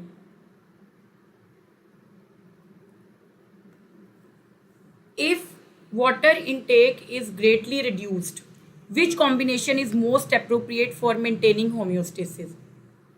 अगर आप पानी नहीं पी रहे हैं तो क्या? Increased ADH release, increased water reabsorption, concentrated urine. तो ऑब्वियसली अल्फा काफ़ी सही कॉन्सिक्वेंस एक्सप्लेन कर रहा है कि अगर आप पानी नहीं पी रहे हैं, वाटर की डेफिशिएंसी में ब्लड वॉल्यूम डाउन हो जाता है, ब्लड प्रेशर ड्रॉप हो जाता है, ADH रिलीज होता है, वो वाटर की रीअब्जॉर्प्शन को प्रमोट करता है by making collecting ducts more permeable to water, again bind करके सेल्स के साथ कलेक्टिंग डक्ट्स के चैनल्स ओपन करवाता है वाटर की एंट्री के लिए, और कॉन्सेंट्रेटेड यूरिन प्रोड्यूस होता है। बीटा इनकरेक्ट है, पानी आ गई नहीं है तो ADH क्यों कम होना? हाँ, कुछ कंडीशंस में ऐसा होता है, आपको पता है कि जो ADH की सिक्रीशन होती है ना, अगर वो अंडर सिक्रीशन हो तो डायबिटीज़ इंसिपाइडस होता है, जिसमें फ्रीक्वेंट यूरिनेशन होती है और डाइल्यूट यूरिन प्रोड्यूस होता है और बहुत ज़्यादा प्यास लगती है और पानी के बगैर सर्वाइव नहीं करते, ब्लड प्रेशर भी लो रहता है इस तरह के पेशेंट्स का। Which statement best distinguishes osmoregulation from simple excretion? Osmoregulation maintains water and solute balance, excretion removes metabolic waste. काफ़ी सही है।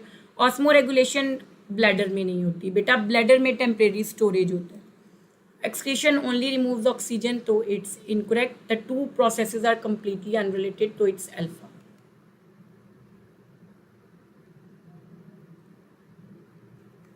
A freshwater animal faces a tendency for water to enter its body by osmosis. Which response would help maintain internal balance? Excreting excess dilute urine, drinking large amount of sea water, fresh water है बेटा। Fresh water में क्या होता है, हमारे पास जो fresh water होता है उसके अंदर तो ऑलरेडी क्या होता है जी बेटा, ये मैं देखती हूँ आपके MCQs, ये भी questions.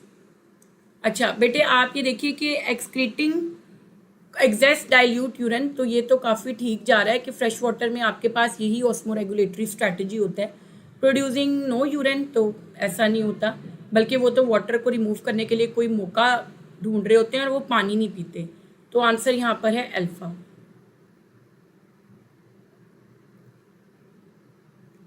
39, a marine bony fish tends to lose water to its surrounding.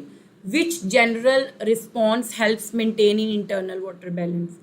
वो वाटर लॉस कर रही है क्योंकि मैरीन इन्वायरमेंट है। Taking in water and conserving salt water through appropriate excretory mechanism. बेटे मैरीन इन्वायरमेंट में क्या होता है, क्योंकि वाटर को कंजर्व करना और एक्सेस सॉल्ट्स को रिमूव करना ये बॉडी की रिक्वायरमेंट होती है। तो वो क्या करते हैं मैरीन इन्वायरमेंट में, वो they drink large amount of water and produce concentrated urine, ताकि पानी तो आए और कंसनट्रेटेड यूरिन में सॉल्ट्स को वो रिलीज़ कर देते हैं। उनके अंदर रेक्टम जो होती है ना, लार्ज इंटेस्टाइन का पार्ट, उसमें रेक्टल ग्लैंड्स होते हैं, वो भी पंप करते हैं सॉल्ट्स को फीसिस में, उसके थ्रू भी इनमें सॉल्ट्स एक्सक्रीट होते हैं। फिर उसके बाद आप ये देखिए गिल्स के थ्रू भी एक्टिवली सॉल्ट्स को बाहर की तरफ भेजते हैं। मोर ओवर ये एक और काम भी करते हैं, ये यूरिया को अपनी बॉडी में स्टोर करके अपनी बॉडी को कॉन्सेंट्रेट कर लेते हैं जानबूझ के, ताकि पानी ना बाहर जाए, क्योंकि पानी सोल्यूट की तरफ भागता है तो ये यूरिया को स्टोर कर लेते हैं। An animal whose body temperature changes considerably with environmental temperature is classified as ectothermic, endothermic, homeothermic in every condition या autotrophic। तो बेटा पोइकिलोथर्म्स वो एनिमल्स होते हैं जिनका बॉडी टेम्परेचर फ्लक्चुएट करता है, वो अपना बॉडी टेम्परेचर जो है वो कांस्टेंट नहीं रख पाते। ठीक है, अल्फा क्यों नहीं है? ओके बेटा मैं देखती हूँ, मैं चेक करती हूँ आप किस एमसीक्यू की बात कर रहे हैं। 39 की, 39 का बेटा ये अल्फा ही बताया मैंने, अल्फा ही। कोई बात नहीं, अगर गलत होते हैं तो कोई परेशानी की बात नहीं है, सीख लें आपके क्यों गलत हुए हैं वो हम देख लेंगे, उसको फिगर आउट कर लेंगे, डोंट वरी। बेटे देखिए, an animal whose body temperature changes considerably with environmental temperature. देखिए पोइकिलोथर्म्स होते हैं जिनका बॉडी टेम्परेचर वेरी करता है। बॉडी टेम्परेचर वेरी क्यों करता है? Because they are एक्टोधर्मिक। एक्टोधर्म्स वो होते हैं जिनकी बॉडी में इतनी मेटाबॉलिक हीट प्रोड्यूस नहीं होती कि वो अपने बॉडी टेम्परेचर को रिटेन कर सकें, अपने बॉडी टेम्परेचर को मेंटेन कर सकें, वो इन्वायरमेंट से हीट एब्जॉर्ब करते हैं। तो उनका बॉडी टेम्परेचर इसलिए फ्लक्चुएट करता है और उनका बॉडी टेम्परेचर सिंक्रोनाइज कर रहा होता है इन्वायरमेंट के साथ। क्या करेंगे? वो इन्वायरमेंट से हीट एब्जॉर्ब करेंगे। इसीलिए ये सर्दियों में जब सर्दी होती है बाहर का टेम्परेचर भी ड्रॉप हो जाता है, इनको इन्वायरमेंट से भी नहीं हीट मिलती, तो बॉडी के मेटाबॉलिज्म को चलाने के लिए हीट तो चाहिए, तो फिर ये हाइबरनेशन पे चले जाते हैं, जिसको विंटर स्लीप कहते हैं। फिर ये हाइबरनेट कर जाते हैं, इनका मेटाबॉलिज्म बिल्कुल डिक्रीज हो जाता है और ये कोई एक्टिविटी नहीं करते, डॉर्मेंट हो जाते हैं, क्योंकि ये इन्वायरमेंट पर डिपेंड होते हैं। तो एक्टोधर्म्स वो होते हैं जो कि अपनी बॉडी टेम्परेचर के लिए इन्वायरमेंट पर डिपेंडेंट होते हैं। एक्टो का मतलब ही एक्सटर्नल है और दर्म का मतलब होता है हीट। बेटे चार्ली जो है ना, वो जो आप बोल रहे हैं अभी मैंने देखा था, होम्योदर्मिक नहीं होते। होम्यो का मतलब होता है सेम, लेकिन उन्होंने बताया कि उनका बॉडी टेम्परेचर चेंज हो रहा है इन्वायरमेंट के साथ साथ, तो वो एक्टोधर्म्स है ना, क्योंकि वो इन्वायरमेंट से हीट एब्जॉर्ब करते हैं। इन्वायरमेंट जितना ही उनका टेम्परेचर होता है, सर्दियों में उनका टेम्परेचर भी ड्रॉप हो जाता है क्योंकि इन्वायरमेंट का भी ड्रॉप हो गया। तो ड्रॉप टेम्परेचर पे आपको पता है एंजाइम एक्टिविटी नहीं कर पाते, जिसकी वजह से उनको क्या करनी पड़ती है? हाइबरनेशन। जी बेटा ठीक है, करेक्ट था। तो which statement best describes endothermic animals? Endotherm, the body temperature is largely regulated by internally generated heat, their body temperature always, नहीं ये तो एक्टोधर्म का है ना, एक्टोधर्म इन्वायरमेंट पर डिपेंड करते हैं और ये both enough metabolic heat produce करते हैं। एंडो का मतलब ही इंटरनल है और धर्म का मतलब हीट है, कि ये इंटरनल बॉडी हीट इतनी प्रोड्यूस कर रहे होते हैं कि उसी से अपना बॉडी टेम्परेचर मेंटेन कर लेते हैं। आप किसी नॉर्दर्न एरिया में चले जाएं जहाँ पर टेम्परेचर 0 डिग्री है, आपका 37 रहना है, क्योंकि आपकी बॉडी इतनी हीट जनरेट कर सकती है कि वो किसी भी सिचुएशन में आपके बॉडी टेम्परेचर को स्टेबलाइज कर सकती है 37 पर, irrespective of the environment. Even हम इन्वायरमेंट में हीट रिलीज करते हैं, हमारी ऑक्सीडेटिव हीट इतनी ज़्यादा है कि हम इन्वायरमेंट में हीट डिसिपेट करते हैं। ठीक है, तो यहाँ पर आंसर जो है body temperature is largely regulated by internal generated heat, alpha is the correct choice. 42 है, shivering helps a mammal maintain body temperature because it increases skeletal muscle activity and heat production, तो ठीक है। Sweat evaporation नहीं, उससे तो heat loss होता है, shivering में हीट थर्मोजेनेसिस है ये। स्टॉप सेलुलर रेस्पायरेशन, बल्कि सेलुलर रेस्पायरेशन बढ़ रही होती है क्योंकि एनर्जी प्रोड्यूस होती है, शिवरिंग में हीट प्रोड्यूस होती है। इंक्रीजेज हीट लॉस, तो हीट कंजर्व करनी होती है, लॉस नहीं होता, तो अल्फा। बेटा थर्मोजेनेसिस, जब बॉडी का टेम्परेचर कम हो तो हमारी बॉडी में थर्मोजेनेसिस होती है, जिसको हम कहते हैं हीट प्रोडक्शन। हीट प्रोडक्शन 2 तरीके से होती है, एक शिवरिंग और एक नॉन शिवरिंग। शिवरिंग में स्केलेटल मसल्स होते हैं, ठीक है, वो स्पॉन्टेनियस और स्पैज्मोडिकली कॉन्ट्रैक्ट करते हैं, हालांकि वो स्केलेटल है, हमारे कॉन्शियस कंट्रोल में होते हैं, लेकिन टेम्परेचर के केस में उनको कंट्रोल किया जा रहा होता है अनकॉन्शियसली, और वो शिवरिंग होती है, हीट जनरेट होती है। और इसी तरह नॉन शिवरिंग में हॉर्मोन्स हैं, मेनली थायरोक्सिन और इसके साथ एपिनेफ्रीन और नॉर एपिनेफ्रीन, ये भी ग्लूकोज मेटाबॉलिज्म को प्रमोट करके हीट जनरेट करवाते हैं। When body temperature rises above the normal set point which response would favour cooling, ठीक है, अगर आपका बॉडी टेम्परेचर बढ़ गया है तो उसको ड्रॉप करना है, तो ड्रॉप करने के मेथड्स में वेजोडाइलेशन होती है, स्वेटिंग होती है, पैंटिंग होती है, यूरिनेशन होती है, सैलिवेशन होती है। ठीक है, तो यहाँ पर जो करेक्ट गिवन है वो sweating and increase skin blood flow है। स्किन ब्लड फ्लो को क्या कहते हैं? वेजोडाइलेशन। जो स्किन की ब्लड वेसल्स होती हैं वो डायलेट हो जाती हैं बेटे। जब वो डायलेट होती हैं तो उनमें ब्लड फ्लो बढ़ती है। जब ब्लड फ्लो बढ़ती है स्किन की ब्लड वेसल्स के अंदर तो हीट रेडिएट होती है आउटवर्ड। ठीक है, तो स्वेटिंग एवेपोरेटिव कूलिंग है। वाटर जो है हमारी बॉडी में थर्मल स्टेबलाइजर का काम करता है। जब आप बाहर बहुत गर्मी होती है, ऑब्वियसली आपको गर्मी तो लगेगी ना, हीट एब्जॉर्ब होगी, वो हीट सारी एब्जॉर्ब करते जाएंगे आपके सेल्स में। वाटर 70% होता है एक सेल में, वो एब्जॉर्ब करते जाएंगे, फिर उनकी बर्दाश्त खत्म हो जाएगी, हाइड्रोजन बॉन्ड्स ब्रेक होंगे, वो सरफेस पे आएंगे तो बहुत सारी हीट लेके जाएंगे, क्योंकि वाटर की हीट ऑफ वेपोराइजेशन आपको पता है कितनी ज़्यादा होती है, तो बॉडी टेम्परेचर में ड्रॉप आएगा। शिवरिंग और वेजो कंस्ट्रिक्शन कोल्ड के लिए है, टेम्परेचर बढ़ाने के लिए। Why does sweating cool the body? क्यों कूल करती है? वही बात, evaporation of water removes heat. आपको पता है वाटर की हीट ऑफ वेपोराइजेशन जो है वो कितनी ज़्यादा है। ठीक है, तो जब आपको स्वेटिंग होती है तो ऑब्वियसली सोचें वो बॉडी से कितनी ही ज़्यादा हीट बाहर लेके जा रहे हैं, तभी तो उनके हाइड्रोजन बॉन्ड्स तक ब्रेक हो गए और वो सरफेस पे स्वेट ग्लैंड्स ने उनको पंप किया, तो हीट लॉस बहुत ज़्यादा होता है स्वेटिंग से, जिसकी वजह से आपका बॉडी टेम्परेचर कूल होता है, आपको कूलिंग इफेक्ट फील होता है स्वेटिंग से जब एवेपोरेशन होती है। Sweat directly lowers blood glucose तो नहीं, हाँ स्वेट से बीपी डाउन हो जाता है। बीपी क्यों डाउन हो जाता है भला? क्योंकि पानी, वाटर लॉस हो रहा है। स्वेट इंक्रीजेज यूरिन कॉन्सेंट्रेशन, तो स्वेट से यूरिन की कॉन्सेंट्रेशन डिक्रीज होती है क्योंकि वाटर लॉस थर्मोरेगुलेशन में हो रहा है। किडनी तो वाटर बचाएगी बेचारी। 45th, a person in a hot environment becomes dehydrated. Why can this eventually reduces sweating? देखिए, एक हॉट इन्वायरमेंट में पर्सन डिहाइड्रेट हो गया है। अब दो सिचुएशंस हैं, देखिए दो सिचुएशन फेस करने पड़ रही हैं कि एक तो थर्मोरेगुलेशन भी है और एक ऑस्मोरेगुलेशन भी है। पानी को भी बचाना है, टेम्परेचर भी रिटेन करना है। तो क्या होता है कि जब हमारे पास ये दो कंडीशंस एक साथ आए ना, कि पानी कम है और टेम्परेचर भी हाई, तो बॉडी प्रेफर करती है वाटर की कंजर्वेशन को, कि पानी बचाएं, वो आपका अल्टीमेट सर्वाइवल है। ठीक है, water conservation mechanism limit water loss including reduced availability of sweat, क्योंकि उस डिहाइड्रेट अगर हो गई बॉडी तो आप बिल्कुल ड्रॉप हो जाएंगे। टेम्परेचर को टेम्परेरीली आप विथस्टैंड कर देते हैं। आपको बुखार भी जो होता है ना 104 तक भी चला जाता है, तो यहाँ पर एडीएच इमीडिएटली डिस्ट्रॉयज। एडीएच बिल्कुल नहीं कर सकता ये काम, वो किसी चीज़ को डिस्ट्रॉय नहीं करता और किडनीज भी स्टॉप नहीं करती। विच example is negative feedback response? बेटा नेगेटिव फीडबैक रिस्पॉन्स क्या होता है? इनवर्स इफेक्टर्स रिस्पॉन्स, कि अगर आप गर्मी है, आपका बॉडी टेम्परेचर बढ़ रहा है तो मैकेनिज्म कौन सा ऑन होगा? कूलिंग। और अगर टेम्परेचर जो है वो आपका कम हुआ है तो वार्मिंग मैकेनिज्म होगा। रिवर्स जो इफेक्टर्स रिस्पॉन्स होता है उसको हम बोलते हैं नेगेटिव फीडबैक। तो वो क्या है? An increase in body temperature triggers mechanism, ये ठीक है alpha.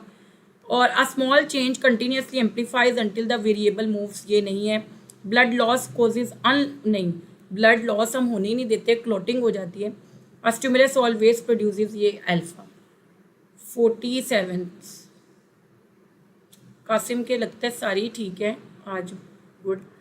Which situation best demonstrates the importance of receptor in homeostatic control? बेटा रिसेप्टर नहीं होगा तो आप डिटेक्ट ही कैसे करेंगे कि आपके साथ क्या मसला है? बाहर का टेम्परेचर 50 डिग्री पे चला गया, आपकी बॉडी को पता ही नहीं चल रहा, वो हीटअप होती जा रही है। रिसेप्टर्स डिटेक्ट करते हैं चेंज को ताकि अप्रोप्रिएट एक्शन लिया जा सके। देखिए, अगर पेन रिसेप्टर ना हो, अगर आपको इंजरी हुई है, टिश्यू डैमेज हुआ है, इंटरनल या एक्सटर्नल, आपको पेन ही नहीं हो रही तो आप उसकी रेमेडी कैसे करेंगे? कैंसर अनकंट्रोलेबल हो जाता है क्योंकि वो साइलेंटली डिवाइड करता है और जब जाके वो डिटेक्ट होता है तो बॉडी कैंसरियस सेल से भर गई होती है। तो बेसिकली जो आपके पास रिसेप्टर्स होते हैं वो आपकी बॉडी को होम्योस्टेसिस में रखने के लिए सबसे इंपॉर्टेंट रोल प्ले करते हैं। यहाँ पे a temperature sensitive receptor detects a change and initiates a corrective response, कि उसको करेक्ट किया जाए। 48 a homeostatic control system generally includes a receptor, control centre and an effector which sequence is correct? Stimulus हुआ, information पहुंचाई CNS के पास, processing हुई और रिस्पॉन्स प्रोड्यूस किया गया।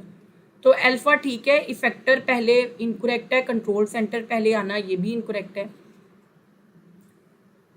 A student drinks a large amount of water, which response would most likely occur if homeostatic mechanism are functioning normally? पानी आप पी रहे हैं, एडीएच कम सिक्रीट होगा, डाइल्यूट यूरिन प्रोड्यूस होगा और किडनी स्टोन्स का रिस्क बिल्कुल मिनिमाइज हो जाएगा and you should drink a lot of water. Which combination represents the strongest integration of excretion and homeostasis? Kidneys remove करती हैं वेस्ट को और होम्योस्टेसिस जो है वो रेगुलेट करता है, जिसको आप ऑस्मो रेगुलेशन बोलते हैं, वाटर और आइंस को. और ब्लैडर प्रोड्यूसेस हार्मोन्स, ब्लैडर नहीं किडनी प्रोड्यूस करती है हार्मोन. और ureter controls body temperature. Thermo state है हमारा हाइपोथैलेमस, ग्लोमेरुलस ब्लड को फिल्टर करता है. तो अल्फा. जी बेटा, होपफुली कि आपके सारे ही एमसीक्यू ठीक होंगे. जी बेटे, ये आप लोग देखें, इसका ना बहुत ज़्यादा बेनिफिट है. जब डिस्कशन होती है ना, आप कुछ क्वेश्चंस पूछते हैं और इस तरह आपको भी कॉन्फिडेंस आता है अपने ऊपर, तो इसलिए हम कहते हैं कि आप जो है वो किया करें रेगुलरली अटेंड. जी बेटे देखें कल का. जी बेटा, कल का भी टेस्ट आपने प्रिपेयर करना है बहुत अच्छे तरीके से अपने प्लानर में देख के. और कल का टाइम भी आप बता दें कि हम यही रखें, टाइम यही आपसे वोट कर रहे होते हैं हम, तो अप्रोप्रिएट टाइमिंग आप 8 बजे कर लेते हैं. 8 बजे.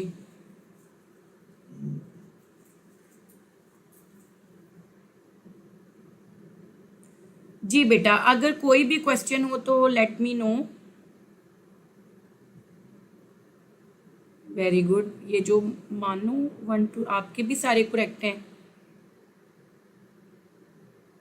बेटे. अगर नहीं भी हुआ आप डोंट वरी, आप चैप्टर वाइज तैयार करते जाएं, लेक्चर सुने और वहीं से आप ये टेस्ट दें तो आपका तैयार हो जाएगा. इसमें कोई वो नहीं है. 42 मार्क्स, आज 8 गलत हो गए हैं. चलें कोई बात नहीं. अब आपने देखना है कि कौन से गलत हैं. बेटा हमारी ना क्लास हम 9 o'clock रख रहे थे, लेकिन काफ़ी बच्चों का कोई इंटरनेट इशू वगैरह भी था, तो हम अब 8 बजे का प्लान कर रहे हैं कि हम टेस्ट की टाइमिंग 8 o'clock रखें, ताकि मैक्सिमम बच्चे जो हैं वो ज्वाइन कर सकें. ठीक है बेटा.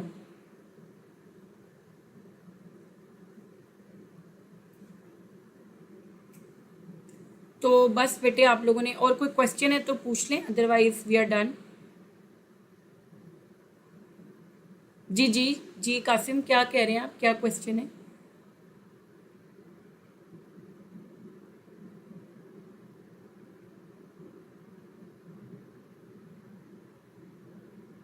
ओके बेटा, 8 का ही हमारा भी यही है. 8.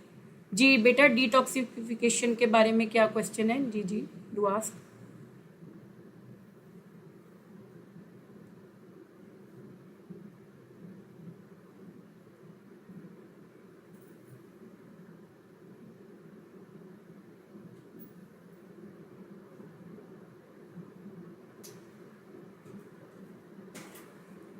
डिटॉक्सिफिकेशन, हाँ जी ठीक है.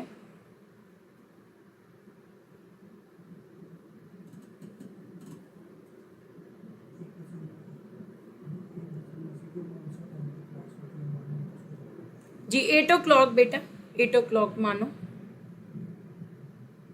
हाँ बेटा जी, डिटॉक्सिफिकेशन जो है ना वो लीवर करता है.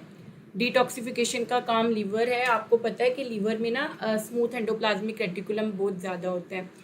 और SER मेनली क्या करता है, जो लिपिड सोल्यूबल टॉक्सिक सब्सटेंसेज होते हैं उनको वाटर सोल्यूबल मॉलिक्यूल्स में कन्वर्ट करता है, ताकि उनको वाटर के साथ डिजोल्व करके एलिमिनेट किया जा सके. तो SER में वो एंजाइम्स होते हैं जो कि कन्वर्जन करते हैं टॉक्सिक मॉलिक्यूल्स की वाटर सोल्यूबल में और उनको डिटॉक्सिफाई करने में हेल्प करते हैं. And it takes place in liver. Liver में होती है डिटॉक्सिफिकेशन. यही वो वजह है कि हम जब खाना खाते हैं तो हमारा जो ब्लड एब्जॉर्ब करता है ना, सारी न्यूट्रिएंट्स ब्लड में एब्जॉर्ब होती हैं. तो स्प्लिनिक और मिजेंट्रिक जो वेन्स होती हैं जो कि ब्लड को लेकर आ रही होती हैं डीऑक्सीजनेटेड आपके गट से, वो डायरेक्टली इन्फीरियर वेना केवा को ज्वाइन नहीं करती, बल्कि वो किसको जो एंटर होती हैं वो उसके अंदर लिवर के अंदर एंटर होती हैं, क्योंकि ताकि वो डिटॉक्सिफाई कर दें इन सब चीज़ों को. ठीक है बेटा, लिवर में होती है. ओ ओके बेटा ठीक है. अगर कोई भी क्वेश्चन हो you can let us know. तो होपफुली आपको अल्लाह ताला कामयाब करें। टेक केयर, अल्लाह हाफिज़।